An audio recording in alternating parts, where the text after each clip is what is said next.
Les plantes se nourrissent des forces de la terre et captent l'énergie solaire. En accumulant toute cette puissance, elles se chargent donc en énergie. Les plantes ont soit des propriétés guérisseuses ou venimeuses, du poison au remède miracle, elles possèdent leurs secrets, d'où leur emploi en magie. Les plantes sont très utilisées en magie et dans beaucoup de rituels sous forme d'infusions, de décoctions et de chaudronneries magiques. Mais elles peuvent aussi être utilisées pour la confection de gris-gris, de sachets ou d'enveloppes magiques. Lorsqu'on utilise des plantes en magie, c'est surtout en fonction de leur correspondance magique et du but à atteindre qu'elles sont choisies. Avant de cueillir une plante, le mieux est de s'informer. Chercher ses vertus médicinales. Est-ce qu'elles sont aphrodisiaques, divinatoires, purificatrices ou même apaisantes, ou encore favorables à la réussite, à la fortune ou à l'amour? Pour cela, vous trouverez d'excellents livres sur le sujet. Le mieux reste évidemment de faire pousser soi-même ces plantes dans son jardin ou d'aller les cueillir en pleine nature. Mais de nos jours, la plupart des gens habitant en ville devient difficile d'avoir un coin de jardin ou simplement un balcon ou même un coin de forêt où l'on puisse cueillir ces herbes. Il faut donc s'adapter au monde moderne et acheter ces herbes dans un herboristerie ou plus simplement au supermarché pour les plantes aromatiques les plus communes comme le thym, la cannelle, l'ail et la muscade. Mais attention, si vous les achetez au supermarché, essayez de les acheter les plus fraîches possibles ou, dans tous les cas, de bonne qualité, surtout pour les condiments séchés. Une fois achetées, vos plantes devront être chargées énergétiquement lors d'un rituel de consécration, avant d'en faire le moindre usage. D'autant plus qu'elles n'auront pas été cueillies par vous-même, ni au moment le plus approprié. Rituel de consécration des plantes. Les plantes peuvent être consacrées, cela revient à aligner les vibrations de la plante, avec le but magique pour lequel elle va être utilisée. La consécration peut être faite sur une plante seule ou sur un mélange de plantes, mais elle doit être faite juste avant que les plantes soient utilisées. Quand plusieurs herbes sont nécessaires, elles peuvent être consacrées tous ensemble, ou une par une avant de les incorporer au mélange. Une consécration préliminaire est nécessaire si les herbes sont récoltées dans un jardin ou dans la nature. Pendant que vous coupez l'herbe, répétez sans discontinu le but pour lequel elle est cueillie, ainsi que son nom. Exemple, je te cueille romarin, herbe du soleil, afin d'augmenter mes pouvoirs mentaux et ma concentration. Ceci commence le processus de consécration, mais ce n'est qu'un préliminaire. Pour la suite, l'équipement est nécessaire et simple. Un bol en bois ou en céramique, 2 chandeliers, un jeu de chandelles colorées.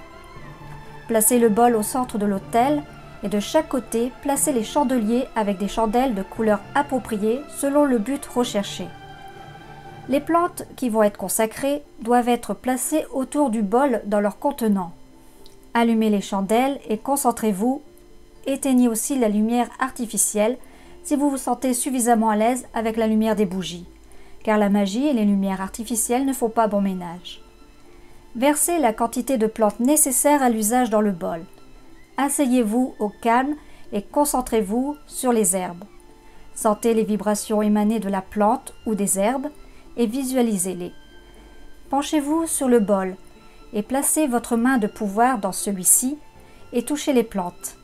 Laissez-les pendant quelques secondes et visualisez fortement votre but. Ensuite, faites courir vos doigts à travers les herbes. Pendant que vous visualisez votre but, transmettez-le aux herbes. Sentez le bout de vos doigts charger les herbes avec votre énergie. Si vous avez du mal à maintenir l'image dans votre esprit, spalmodiez des mots simples qui sont liés à votre but. Pendant que vos doigts courent dans les herbes, sentez-les les infuser, votre but à la plante. Quand vous sentez que la plante est chargée, vous pouvez enlever votre main. La plante a été consacrée. S'il y a d'autres plantes qui doivent être utilisées dans le mélange, ajoutez-les une par une, en consacrant de nouveau le mélange après chaque ajout. Si vous souhaitez consacrer des plantes qui vont être utilisées séparément, enlevez les plantes déjà consacrées du bol et nettoyez-le avec un torchon sec. Remplacez les chandelles par d'autres couleurs appropriées à la nouvelle plante et recommencez le rituel de consécration. Si les plantes doivent être utilisées sous forme de poudre, transformez-les avant de les consacrer. Si ce n'est pas de la poudre mais une branche ou une racine, tenez-la dans votre main magique pendant la visualisation ou la spalmodier ou posez-la sur le bol. La consécration n'est pas absolument nécessaire, mais cela permet d'obtenir le meilleur résultat en augmentant les pouvoirs de la ou des plantes. Un autre élément qui rentre en compte lorsque l'on utilise les herbes est le respect que nous leur devons. Emplies de leur énergie propre et enracinées à la terre-mère, les plantes sont bien vivantes. C'est pourquoi je trouve important de faire une demande à la plante. Vous devez lui demander la permission et de la remercier avant de l'accueillir. Pour cela, vous pouvez vous munir d'un pendule, mais aussi suivre votre instinct. Demandez à la plante si vous pouvez prendre quelques-unes de ses feuilles et attendez la réponse. Soyez calme et demandez-vous au fond de vous, est-ce que je sens que c'est d'accord? Un oui est une énergie positive, donc qui apporte un sentiment de paix et de bonheur au fond de soi. Un non est une énergie négative, l'impression d'avoir le cœur vide, est une manifestation de l'énergie négative par exemple. Si jamais vous n'êtes pas assez concentré ou vous n'avez pas encore les capacités d'entendre la réponse, contentez-vous de quelques feuilles. De même, je trouve qu'il est important de prendre la quantité qui nous est nécessaire. Prenez ce dont vous avez besoin et sans exagération. Vous entrerez ainsi en contact avec les énergies qui la composent et une harmonie réciproque s'installera. Je vous donne ici un exemple de demande et de remerciement. Vous pouvez vous en servir pour vous inspirer, mais la meilleure technique reste celle que vous créerez et qui sera à votre image.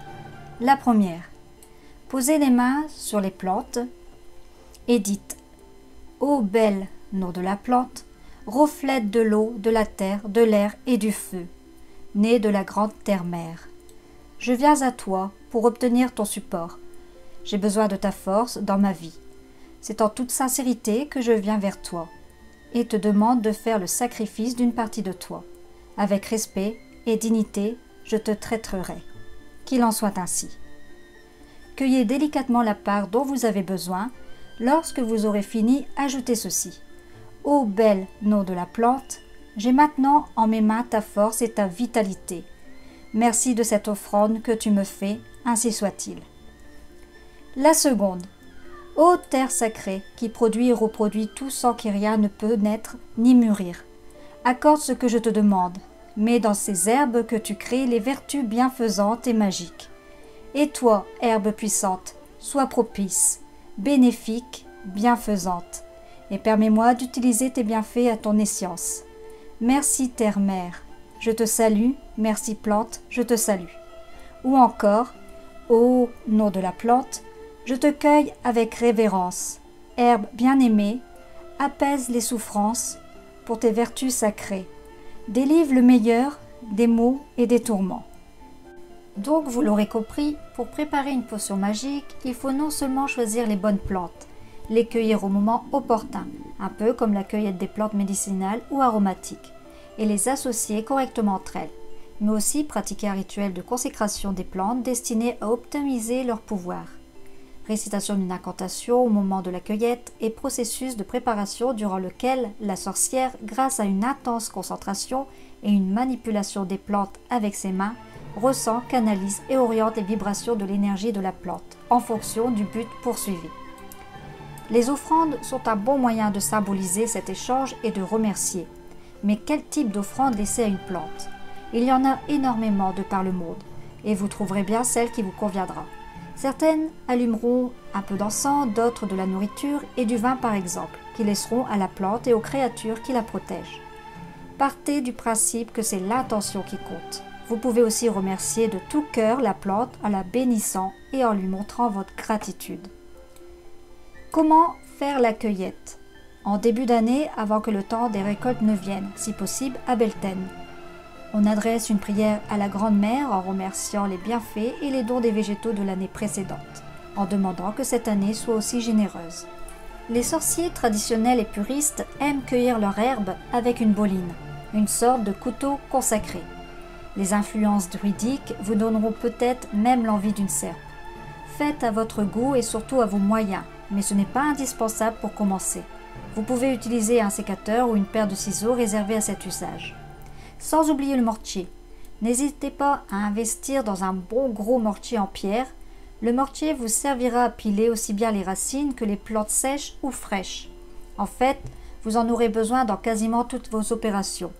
Il doit être résistant pour durer le plus longtemps possible. Après chaque utilisation, pensez à le nettoyer convenablement. Vous pouvez utiliser de la sciure de bois si de la résine s'accroche aux parois du mortier, et sans oublier votre panier à récolte.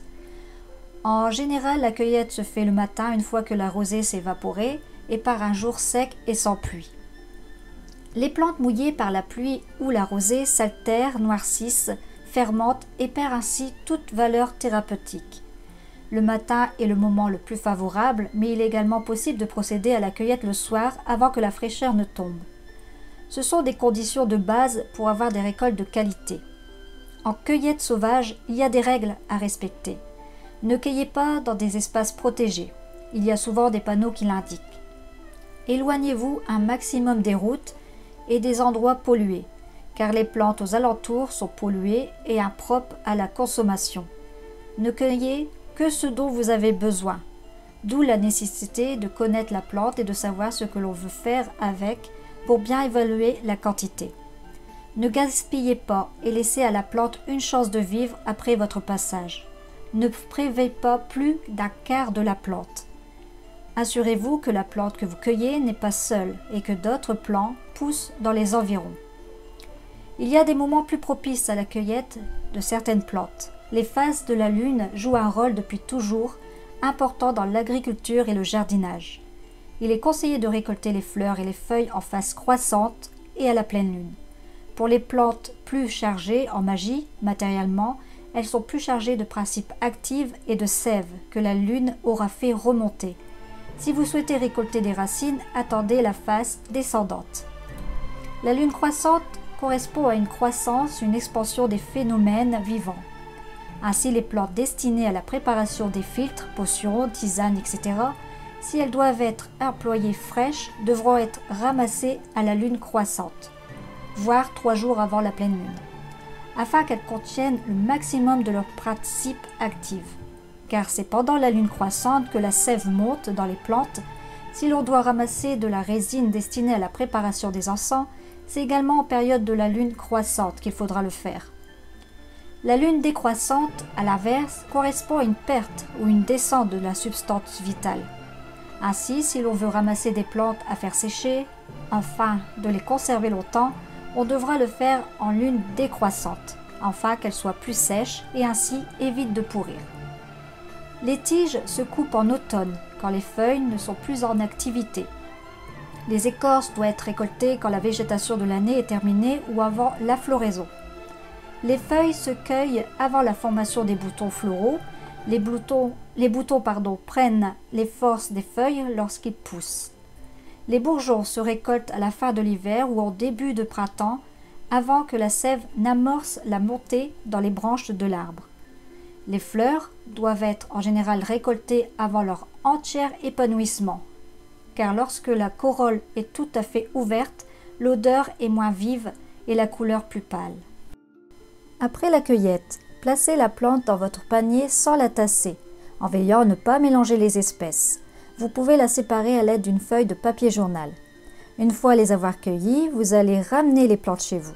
Prenez vos précautions pour bien les faire sécher, à l'abri du soleil dans un endroit sec, bien étalé sur des draps de coton ou de lin ou sur une feuille de papier journal ou encore en fagot. Vous pouvez aussi les suspendre en bouquet dans un grenier, à chacun sa méthode. Mais assurez-vous qu'elle sèche bien. C'est une étape importante car à son issue, la plante doit avoir gardé 10% de son eau, juste assez pour ne pas être totalement sèche. En dehors des plantes qui s'utilisent fraîches, il est nécessaire de faire sécher très soigneusement celles qu'on désire conserver. Il est très important que ce séchage se fasse rapidement afin d'éviter l'altération des plantes, leur fermentation et la perte de leurs principes actifs.